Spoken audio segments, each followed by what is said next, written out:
if G is a group, in chapter 6, we're seeing a couple related groups.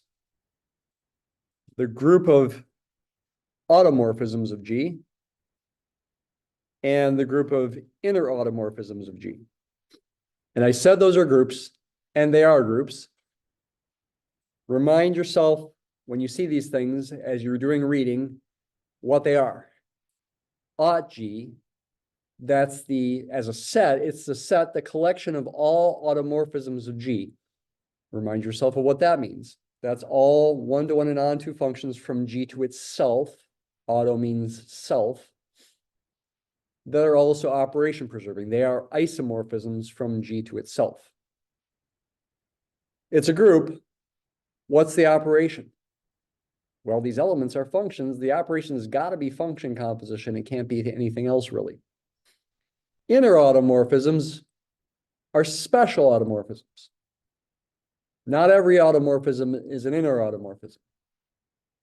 In fact, in of G is going to be a subgroup of aut of G. I don't want to prove these things are groups, but do some scratch work to imagine doing a proof. What's the idea of the proof? Why is, for example, aut of G a group? Again, you've got a set. This, as a set, is the set of all functions phi from G to itself that are isomorphisms. Phi from G to itself that are one-to-one, onto, and operation preserving. Isomorphisms from G to itself. That's what the set is. What's the operation? Function composition. We got to verify the properties of a group. Closure, associativity, identity, and inverses.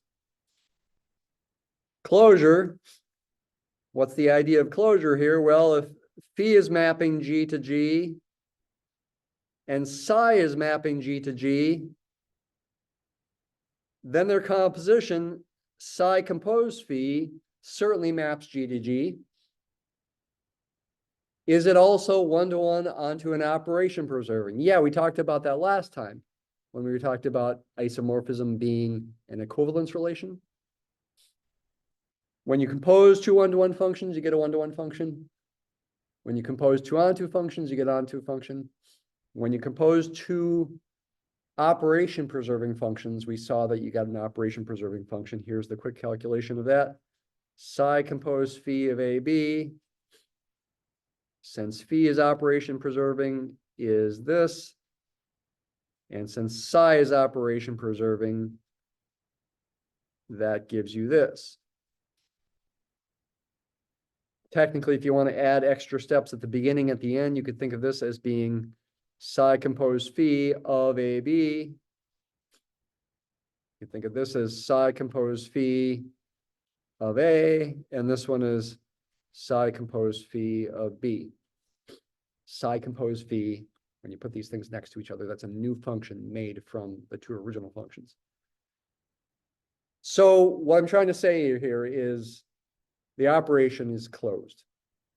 You compose two isomorphisms from G to itself, you get another isomorphism from G to itself. In other words, you compose two automorphisms of G, you get another automorphism of G.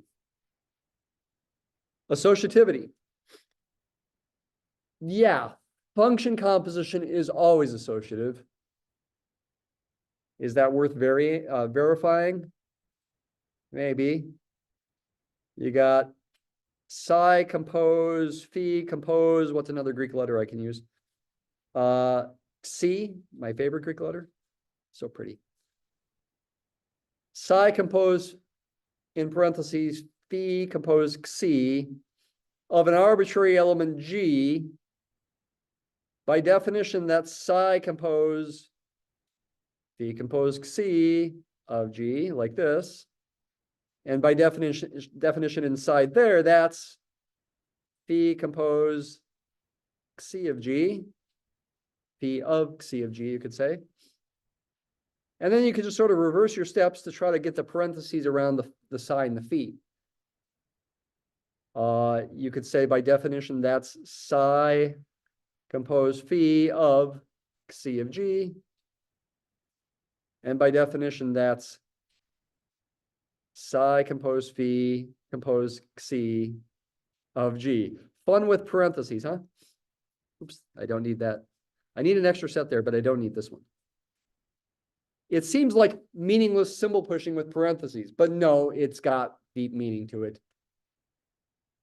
That's essentially the proof that any kind of function composition actually is associative. There's nothing special about these functions needing to be automorphisms of a group for this to work. Anytime you compose functions, it's associative.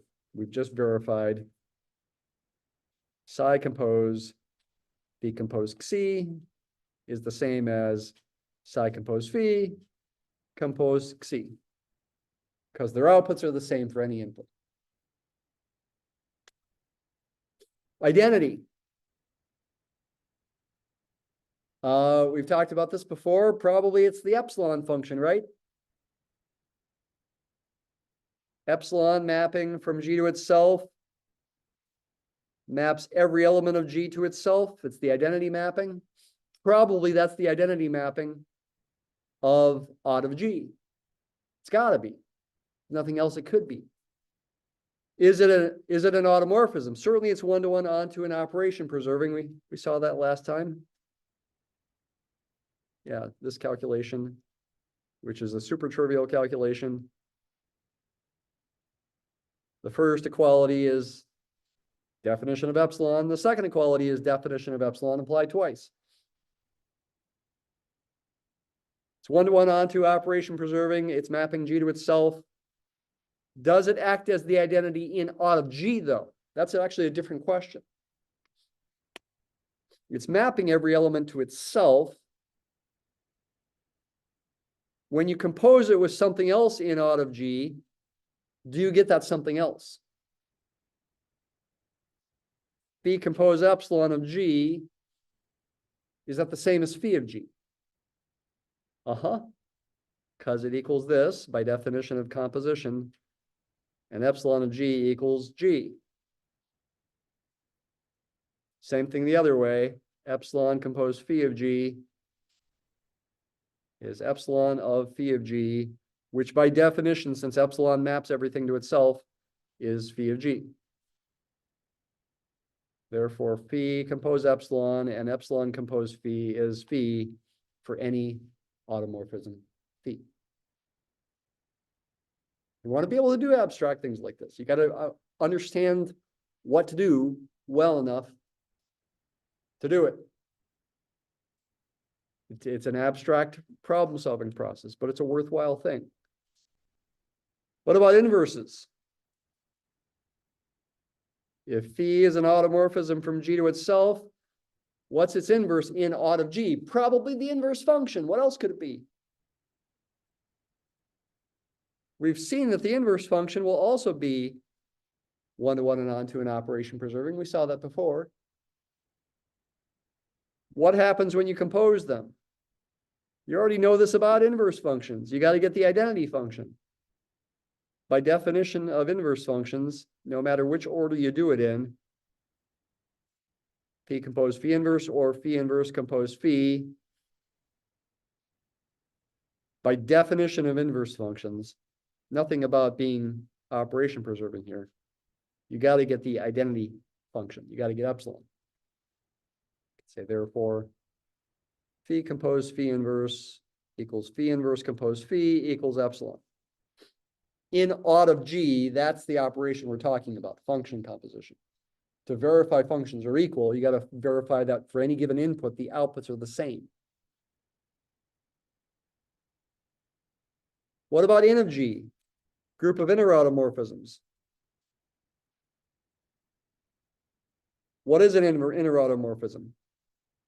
Given an element G in capital G, phi sub G is an inner automorphism of G.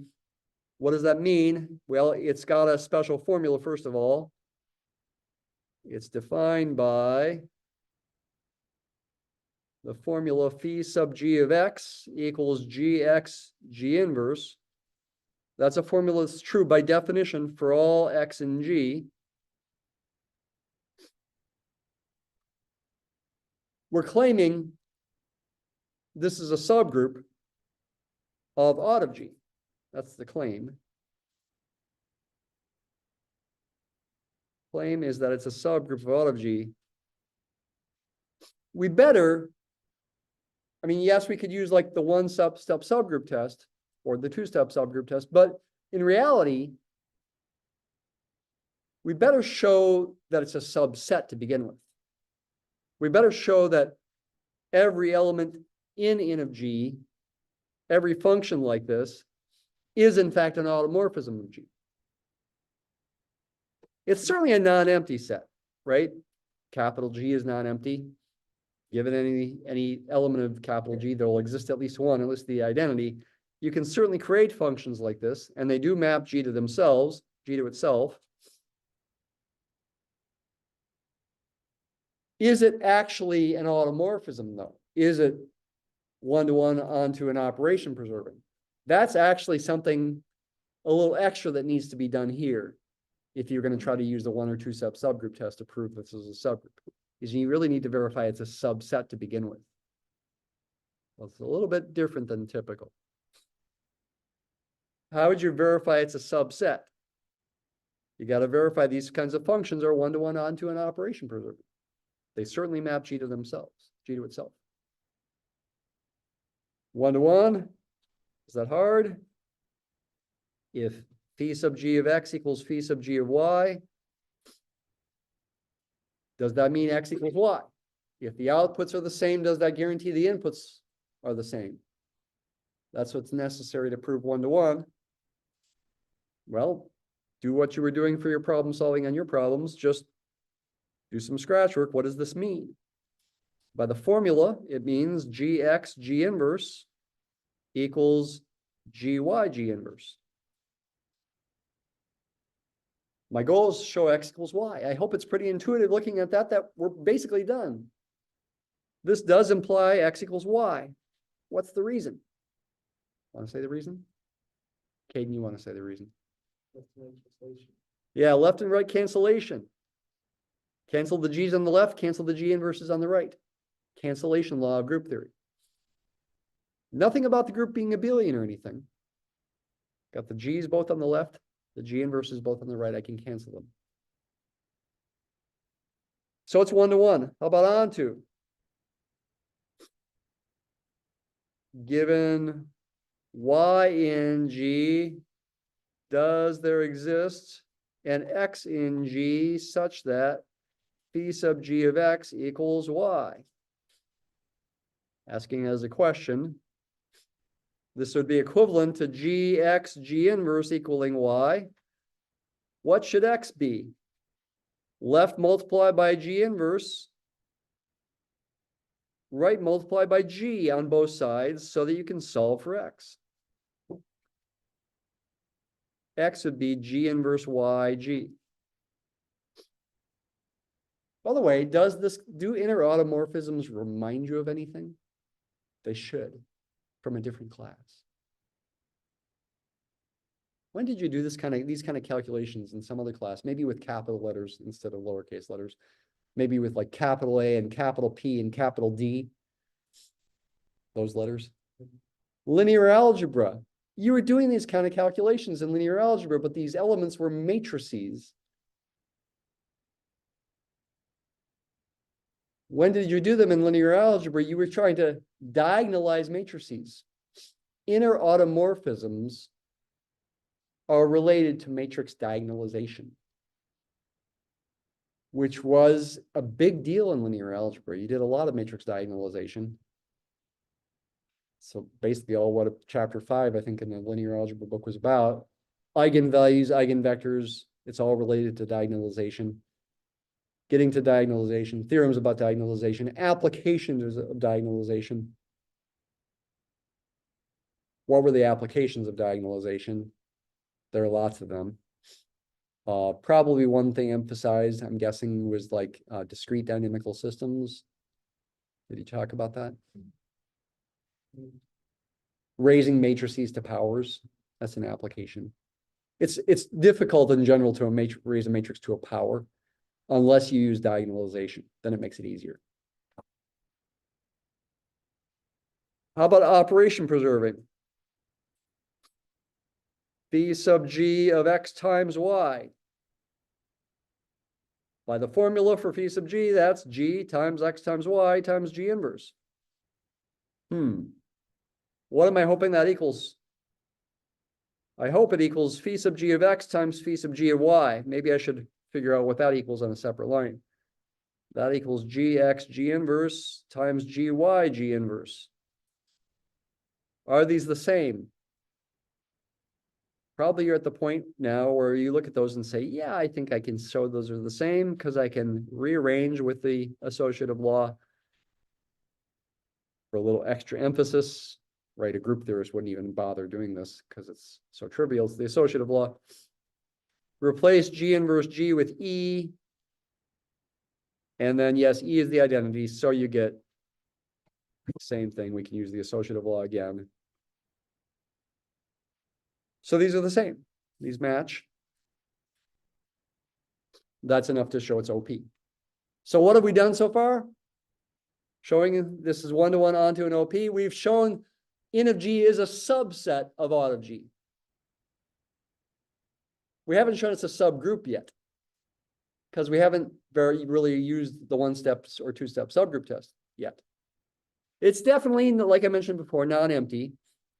I can take any little g and create such a function, including if little g equals e. How do you show it's closed under multiplication and closed under inverses? The key thing to do, and this is something I might have you do in the next exam, the key property you want to show, I'm just going to say what the key property is with inner automorphisms here, is that if you take two inner automorphisms, say phi sub g and phi sub h, and you compose them, you get the inner automorphism induced by the product g times h. That's the key. That takes verification. And this effectively, by the way, implies closure under composition, if this is true, because we're saying we compose two inner automorphisms induced by two arbitrary elements of capital G.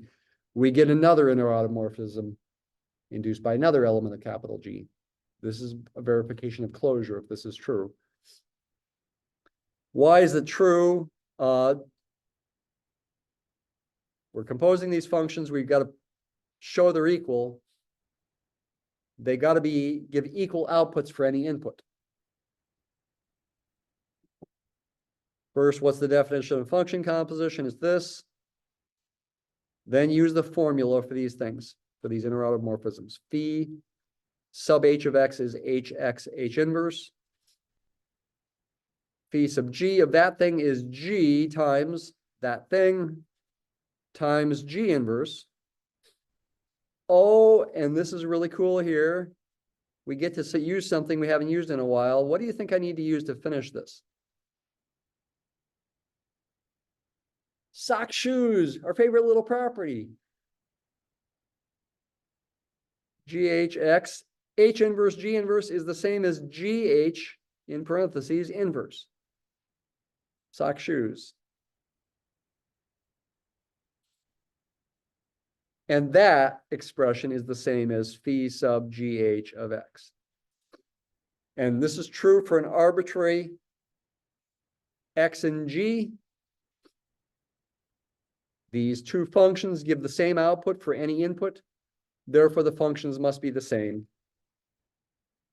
Therefore, this key thing there is true. And like I said just a minute ago, that's enough to verify N of G is closed under the composition operation.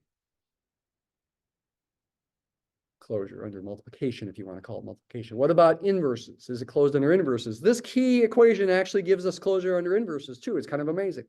How? Because it would also imply phi sub g composed phi sub g inverse is phi sub g times g inverse is phi sub e.